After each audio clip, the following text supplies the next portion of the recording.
Shalom, shalom et bien-aimés dans le Seigneur, que Dieu vous bénisse, que Dieu vous fasse du bien partout où vous êtes en train de nous suivre en ces moments. Et nous bénissons Dieu pour ces grands moments qu'il nous offre encore, le moment où nous voulons partager sa parole. Que Dieu vous bénisse abondamment, vous qui êtes habitués à nous suivre et qui êtes en train de vous manifester pour que nous puissions intervenir peut-être dans votre vie d'une manière ou d'une autre. En ces jours, nous voulons continuer avec notre thème que nous avons débuté. Il y a de cela 2 ou 3 séances passées.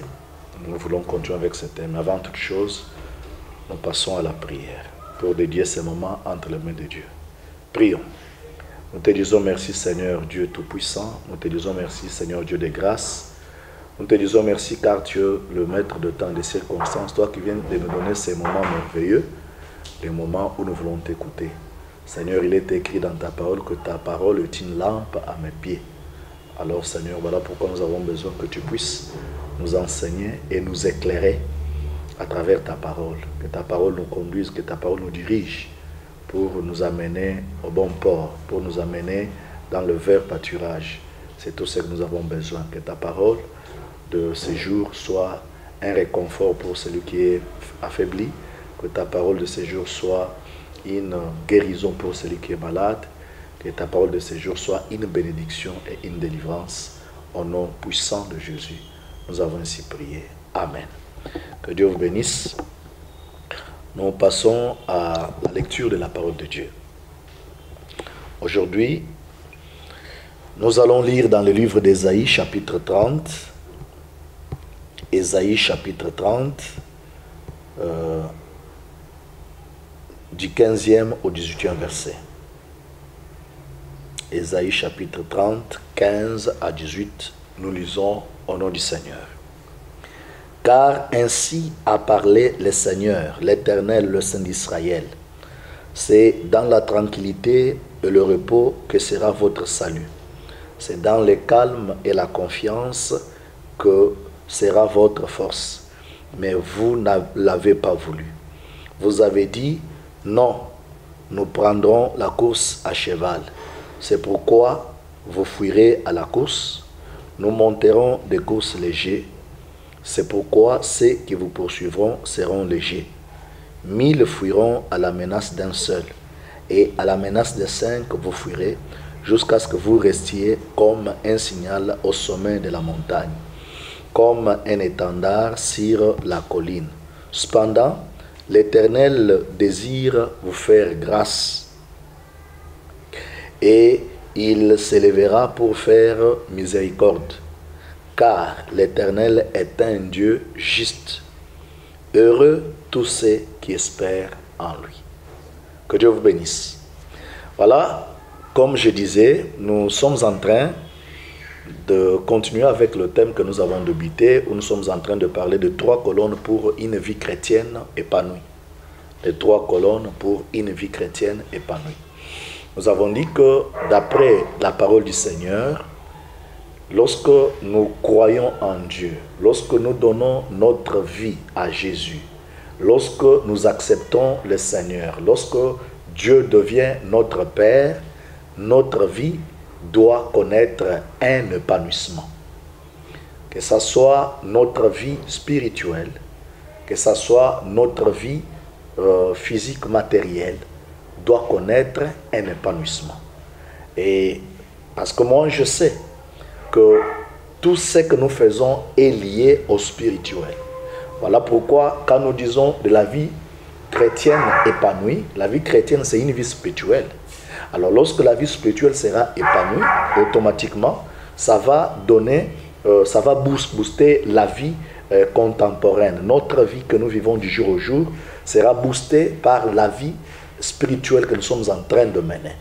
Et pour que notre vie chrétienne soit épanouie, nous avons compris qu'il y a 3 colonnes.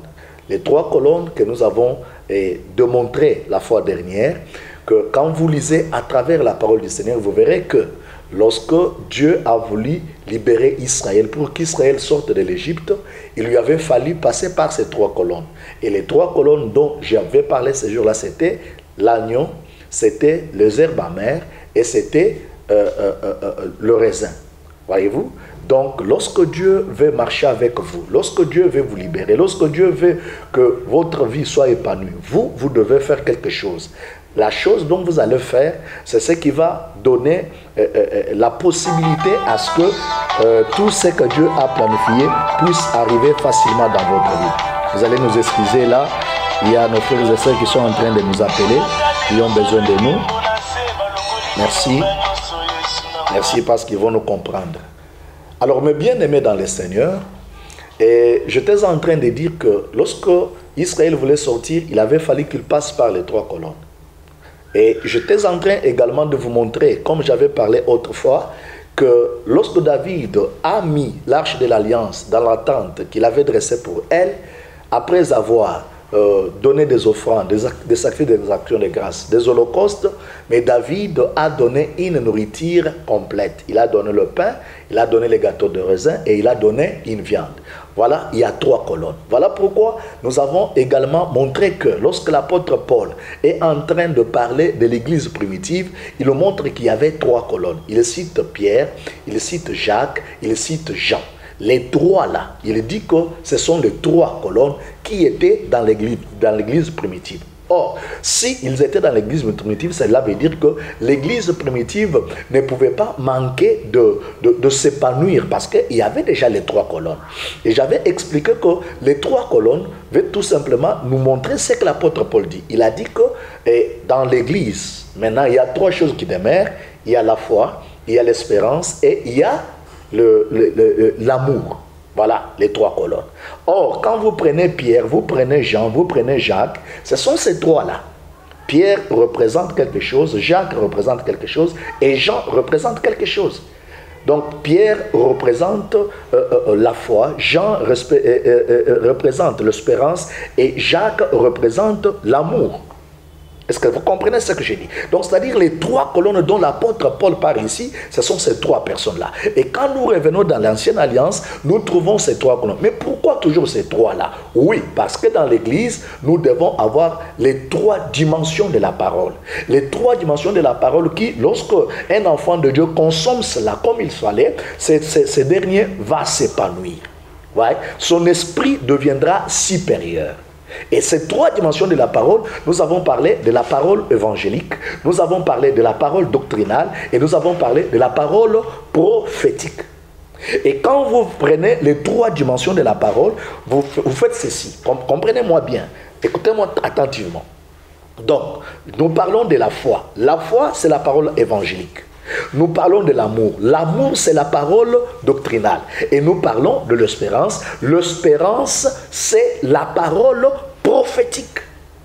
Est-ce que vous comprenez ce que je vais dire? Que Dieu vous bénisse. Alors, nous avons déjà parlé, dans nos 2 numéros précédents, nous avons montré le premier colonne qui est la foi. La foi, nous avons démontré tout ce que c'est la foi.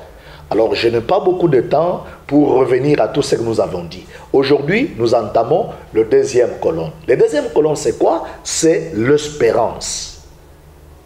L'espérance, je disais que l'espérance veut dire la parole prophétique. La parole prophétique. Qu'est-ce que cela veut dire, la parole prophétique? C'est-à-dire, c'est une parole qui nous projette dans l'avenir.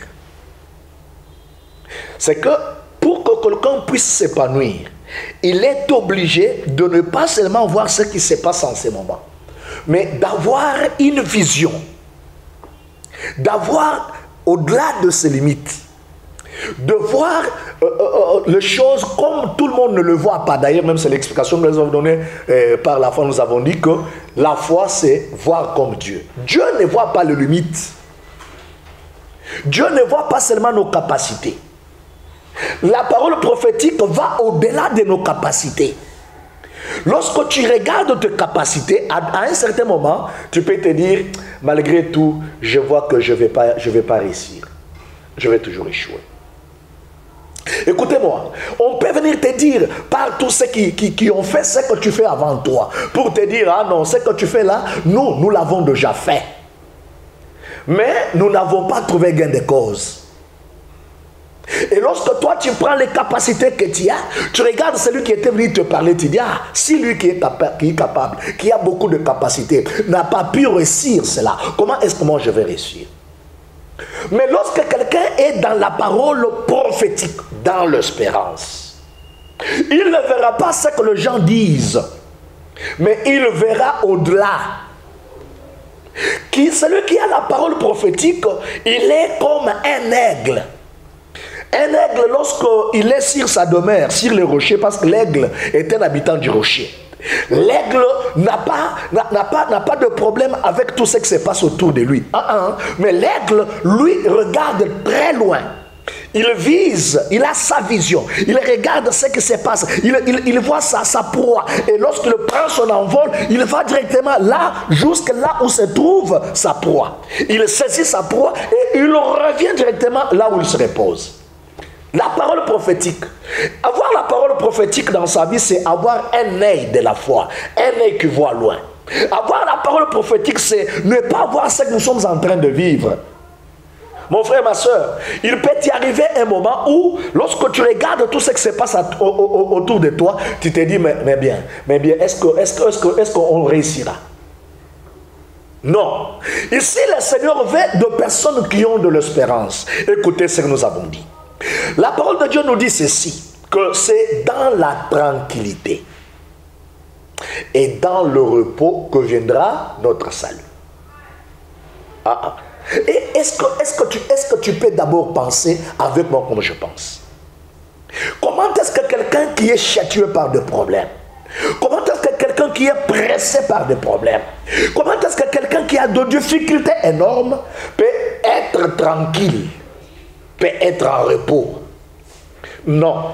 C'est que malgré tout ce qu'il est en train de vivre, mais en lui, il a la parole prophétique, la parole de l'avenir.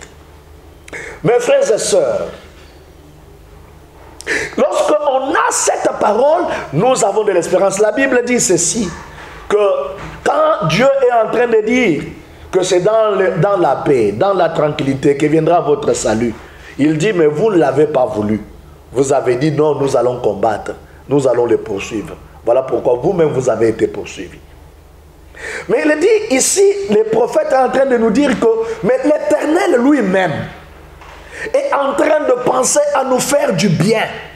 Et il dit, pour que j'aille vite, heureux ceux qui espèrent en l'Éternel. Donc, ceux qui ont l'espérance, malgré ce qu'ils sont en train de vivre, ceux-là sont des hommes heureux, sont des femmes heureuses. Tu es quelque part, tu es en train de me suivre. Être heureux, ce n'est pas avoir tout ce dont on a besoin pour le moment. Mais être heureux, c'est avoir de l'espérance en Dieu. Voilà pourquoi la parole de Dieu nous dit ceci, que ceux qui espèrent en Dieu ne seront jamais confus. Tu peux dire ceux qui mettent leur confiance, ceux qui s'appuient. C'est-à-dire, quelqu'un qui s'appuie sur Dieu, c'est celui qui espère en lui. Lorsque tu espères en Dieu, lorsque tu espères en lui, Dieu ne peut pas admettre que tu puisses être confus. Il n'y aura pas la confusion dans ton camp. Mais sinon, tu vas réussir.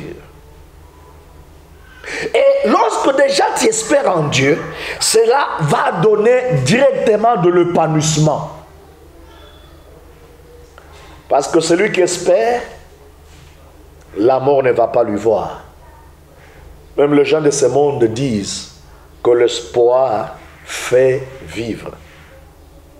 L'espérance, bien sûr, fait vivre. Est-ce que tu espères en Dieu?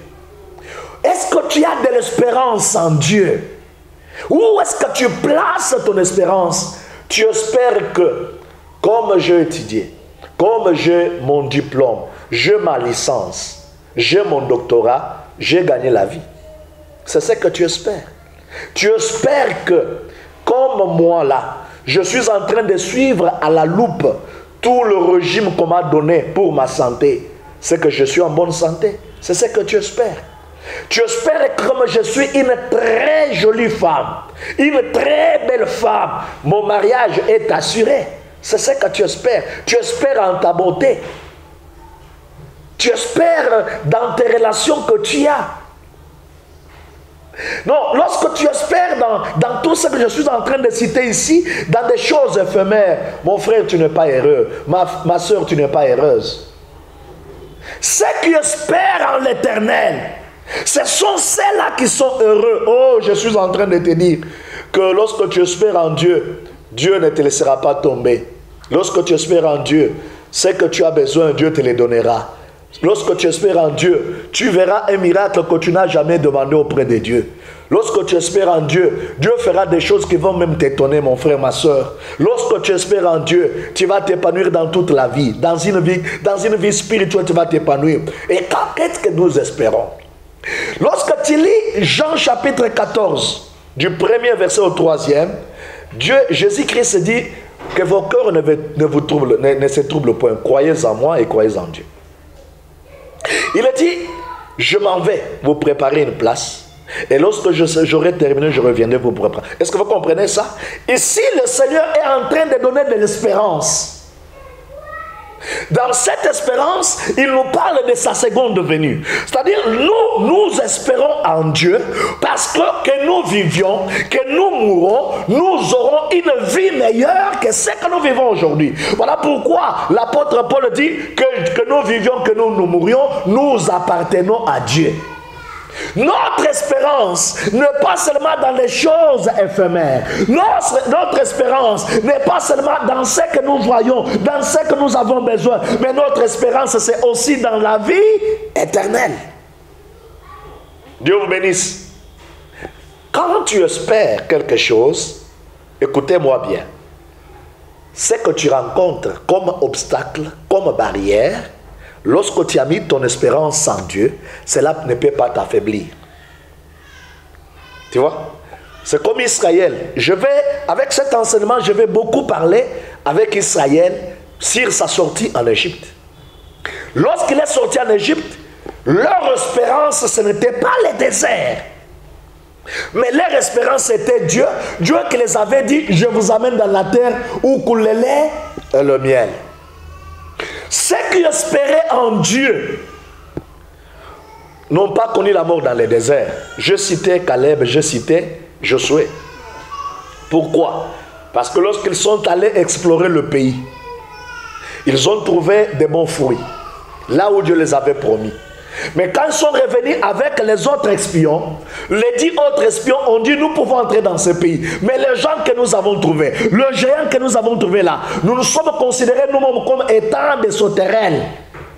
Mais Josué et Caleb ont dit, non, si l'Éternel nous est favorable, nous entrerons. Est-ce que quelqu'un comprend? Si l'Éternel nous est favorable, mon frère, c'est-à-dire Caleb et Josué ont placé leur espérance en Dieu.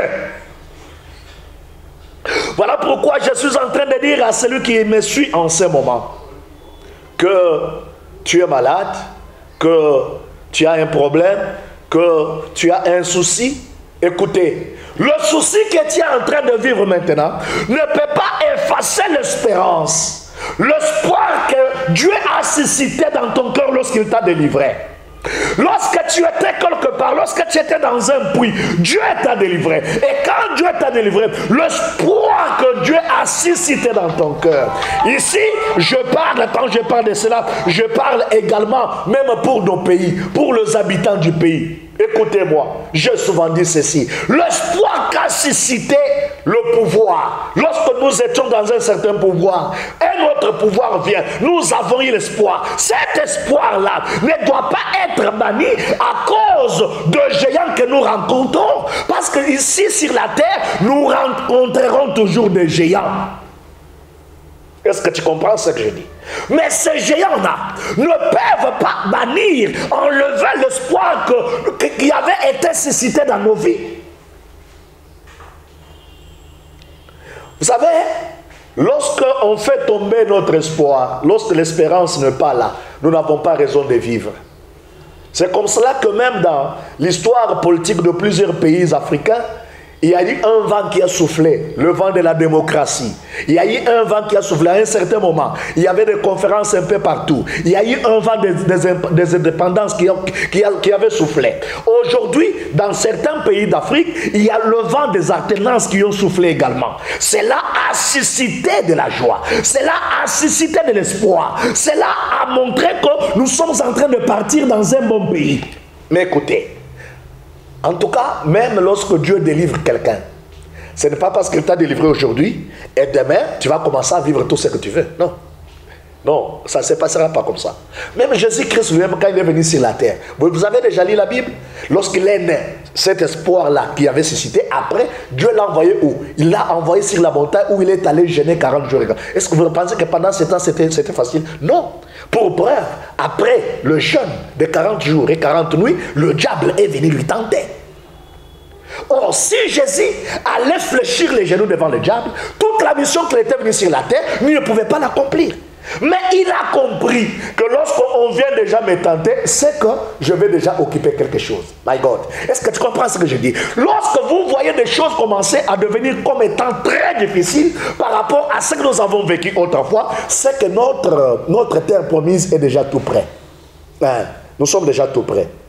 Oui. Nous sommes déjà tout près. Dans ta vie personnelle même, je suis en train de te parler, même dans ta vie personnelle, lorsque tu vois que les choses commencent à s'empirer, ça commence à s'empirer, en ce moment-là, frère, ne lâche pas, que personne ne vienne te détourner pour te dire, voilà ta vie est difficile, nous pouvons aller consulter un magicien, nous pouvons aller consulter un démon quelque part. Non, qu'on ne te trompe pas. Lorsque tu vois des choses devenir difficiles, n'oublie pas l'espoir qu'a suscité le nom de Jésus dans ta vie. N'oublie pas l'espoir qu'a suscité l'évangile de Jésus-Christ. Je sais que tu es au bord du gouffre. Je sais que tu ne sais pas où est-ce que tu vas commencer, on va te terminer. Mais je te dis une chose, garde l'espérance en Dieu.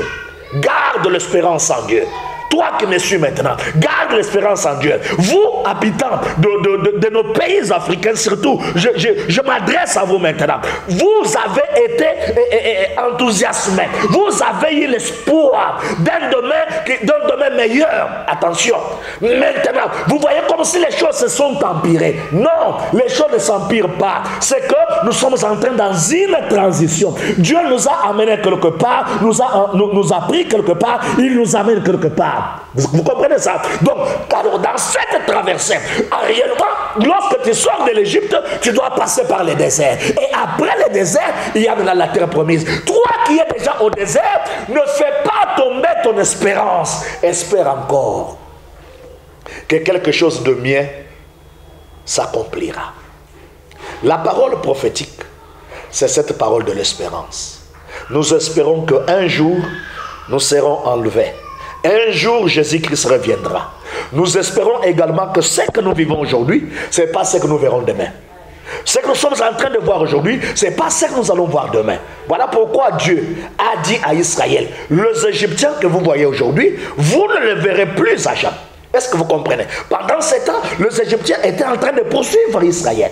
Je ne sais pas quels sont ces Égyptiens, quels sont ces géants qui sont en train de te poursuivre. Mais écoute-moi, peu importe leur manière, peu importe comment est-ce qu'ils peuvent changer de tactique et autres, nous devons garder notre espérance. Car avec cette espérance, nous allons vivre. Avec cette espérance, nous vaincrons tout ce que le diable est en train de lever à gauche, à droite. N'oubliez pas que nous traversons le temps de la fin. Et ce temps de la fin, c'est aussi le temps où le diable profite de petits réunions. Quand les hommes et les femmes se rencontrent pour commencer à parler n'importe quoi, le diable profite. Attention, ne soyons pas rebelles. Celui qui n'a pas d'espérance en Dieu qui l'a sauvé, c'est qu'il est devenu un rebelle. Et lorsque tu deviens un rebelle devant Dieu, ta sentence, c'est la mort. Écoutez, je vais terminer par ici. Un jour, il y avait la famine à Samarie. Et le roi a envoyé ses serviteurs aller voir le prophète pour lui demander, mais qu'est-ce que lui là, le prophète, fait ici? Parce qu'on avait rapporté au roi quelque chose d'horrible qui s'était passé. Vous savez quoi? Qu'en ce pays-là, en ce moment-là, les femmes s'est donné des enfants pour manger. Je ne dis pas de la manière sorcellerie, non, comme cela. Une maman prend son enfant, elle donne Alors, elle mange avec ses amis. Demain, ça sera le tour de l'autre. Demain, ça sera le tour de l'autre. Après ce temps, il y a eu une femme qui a dit non. Même si j'avais mangé vos enfants, pour le mien, je ne donnerai pas. Et cette histoire est arrivée jusqu'aux oreilles du roi. Et le roi s'est fâché. Il a envoyé les gens dire à Élisée. Alors lui, le prophète, qu'est-ce qu'il dit? Lui, l'homme de Dieu, qu'est-ce qu'il dit? Et le prophète a dit demain. Il n'a pas dit autant de jours. Il a dit demain, nous allons manger. Ceux qui étaient envoyés par le prophète, eux ont dit ah non, même si Dieu pouvait ouvrir les écluses du ciel, telle chose n'arrivera pas. Alors le prophète a dit, de tes yeux tu verras ça, mais tu ne mangeras pas. Et demain, vous savez l'histoire des 4 lépreux qui sont entrés dans le camp des ennemis d'Israël, où Dieu avait changé leur pas en bombe, leur pas en voie de fusil, et que tous les ennemis avaient fui les camps. Les 4 lépreux sont entrés, ils ont mangé, ils étaient rassasiés, ils sont revenus avec la bonne nouvelle, ils ont dit en Samarie qu'en tout cas les ennemis ont fui, ils ont laissé beaucoup de biens, et toute la Samarie s'est déversée dans les 4 versets, ils ont pris là. Ces gens-là qui avaient douté la parole de l'homme de Dieu ont vu cela de leurs yeux, mais ils n'ont pas mangé.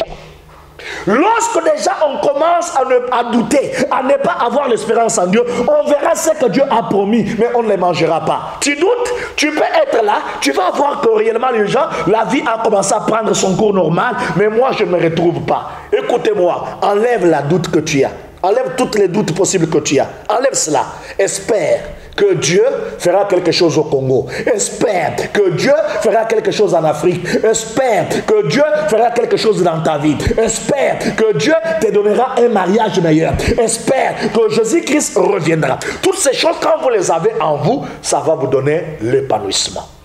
Et vous allez voir ce que Dieu va faire. Pas seulement voir, mais vous allez aussi manger. Vous allez aussi goûter au miel. Ne tombez pas dans le désert comme les incrédules d'Israël qui étaient sortis de l'Égypte. Attention, nous sommes déjà au bord. Dans peu de temps, les choses vont s'ouvrir. Je parle comme un homme de Dieu. Retenez cette parole.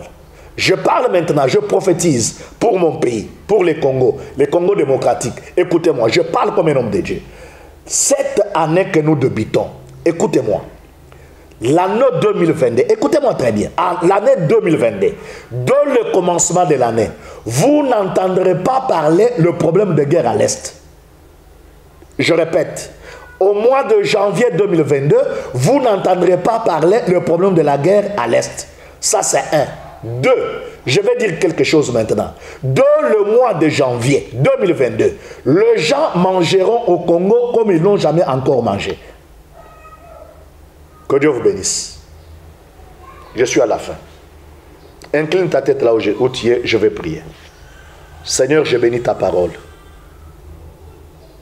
Je bénis ta parole, Seigneur. Et je bénis le peuple qui m'a écouté.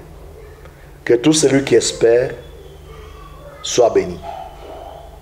Que celui qui avait des doutes, que les doutes dissipent dans sa vie. Et que l'espérance reprenne la place. Au nom puissant de Jésus. Que le miracle et le prodige accompagnent tous ceux qui auront pris cette parole. Au nom puissant de Jésus, nous avons ainsi prié. Amen. Que Dieu vous bénisse. Voici mon numéro de contact 00 243 81 60 92 288. 00 243 81 60 92 288. C'est le numéro d'appel et le numéro WhatsApp. Mais je vous demande à vous tous qui me suivez, de vous abonner massivement à notre chaîne qui est le 00 243, le code 00 243 TV. Abonnez-vous massivement à cette chaîne pour suivre toutes nos séries des enseignements ainsi que la prière de l'homme de Dieu. Cela a de l'importance dans ta vie. Je bénis l'équipe technique qui nous a soutenus dans ce que nous avons fait aujourd'hui. À la prochaine. Que Dieu vous bénisse. Ciao, ciao. Merci.